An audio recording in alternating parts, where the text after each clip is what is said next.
大家晚上好，因為我客家就係 Toson 啊，今日咧有隻馬來西亞嘅客家朋友 Justin，今日咧想攞佢去傾學舊，即係學堂嘅隻話題。Justin，歡迎你。唔該，大家好。我想可以問下你，好像在馬來西亞我哋咧學舊嘅都知土係用邊啊？哦，馬來西亞因為係我哋講嘅多元種族嘅國家嗬，所以我哋嘅小學有分為3種源流嘅小學，有華校，有國校，有他們語嘅小學啦。就是大多數嘅同學都係去華校啦，但係也係做點語，國校也做點啦。因為在華校嘅話，就係用中文、用華語為主要嘅語言啦來教學，在國校就係用馬來語咯。咩？你以前係讀乜雞咧？華小除開英語同馬來語，全部嘅科目都係用華文來教嘅。睇你出馬來西亞，我哋可唔可以去幼稚園啊？可以，但係大多數嘅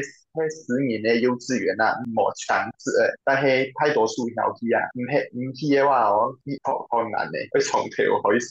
佢係講乜雞話嘅？幼稚園嗌自家去嘅係同年嘅啦，所以係講華哦。語多多咯。你就2、3歲，你都落到幼稚園都開始去學華語啦。嗌5歲真去幼稚園，但係在屋企從細就會講華語嘅。幼稚園學乜嘅東西咧？我哋咧，基本咧有數學啊、科學啊，有馬來文、英文、法文啊。日都全部都係用華語嚟教嘅。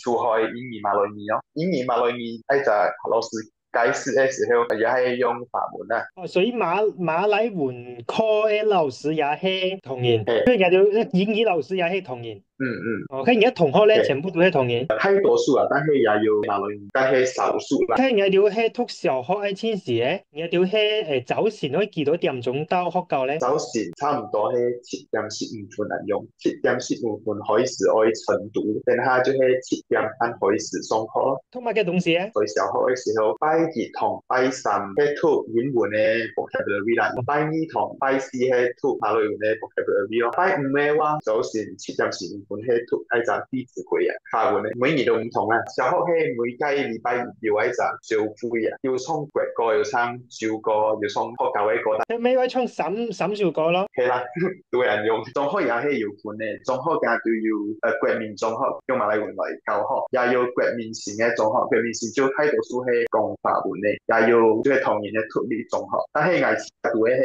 國民中學啦，係幾乎全部嘅科目都係用馬來文，但係英文同數理科係用英文咯，法文科係用法文啦。佢而家有係咩馬來文也順，係而家模擬哦。都係講啦，但係我唔覺得係唔易啦，因為在我嘅思想地位我係用法文嘅。劈完晒都人講馬來文，基本上都係有湯叫神啊，係啊，有講，講一口料理係嘛？我覺得係很多的啦，我也做的。好叫冇講，因為見他在工作嘅時候都係講法文同英文嗰多啦，馬來文就過受用啦。但係出去有時候愛去買東西啊，講一陣老闆係馬來文，我就用馬來文。